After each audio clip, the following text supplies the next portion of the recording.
તો રાજ્યમાં દારૂના દૂષણને લઈને કોંગ્રેસ આક્રમક મોડમાં છે, ત્યારે મુખ્યમંત્રી ભૂપેન્દ્ર પટેલે કોંગ્રેસના આગેવાનો અને કાર્યકર્તાઓ જે છે તે રજૂઆત કરવા માટે પહોંચ્યા છે। દારૂમાં જુગાર અને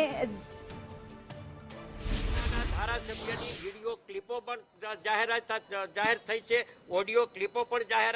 જાહેર થઈ છે અને એ બધી હકીકત ઓડિયો ક્લિપ અને વિડીયો જે વાયરલ થયા છે એની પેન ડ્રાઈવ તૈયાર કરીને માનનીય મુખ્યમંત્રીશ્રીને આજે વિગતવાર આધાર પુરાવા સાથે રજૂઆત કરી છે કે ઉનાના ચૂંટાયેલા જનપ્રતિનિધિ જે પ્રકારે ત્યાં સ્થાનિક લોકોની સાથે જે વર્તન કરે છે, લોકોને બેફામ ગાળો આપે છે, ગાળો સાંભળી ન શકાય, સભ્ય સમાજનું પણ શરમથી માથું ઝૂકી જાય એ પ્રકારનો ઉનાના ચૂંટાયેલા ધારાસભ્યનું વર્તન જે છે એ બાબતે ગંભીરતાપૂર્વક આજે લેટર લખીને માનનીય મુખ્યમંત્રીશ્રીને વિનંતી કરી છે અને સુઓ મોટો ફરિયાદ દાખલ કરીને ધારાસભ્ય એક ઓડિયોની અંદર તો એમ કહે છે કે હું 30 વર્ષથી ક્રાઇમ સાથે સંકળાયેલો છું અને મારું ક્રાઇમ છે એ બહાર ન દેખાય અને બીજાનું જેની સાથે વાત કરે છે એમને એમ કહે છે કે તમારું ક્રાઇમ બહાર આવે। બીજા એક વિડીયોની અંદર હથિયાર અંગેની વાત થાય છે, હથિયારના હેરાફેરી અંગેની વાત થાય છે, ત્યારે લોકોએ જેને ચૂંટીને મોકલ્યા છે જનપ્રતિનિધિએ લોકોની સુખ શાંતિ અને સલામતી જાળવવાની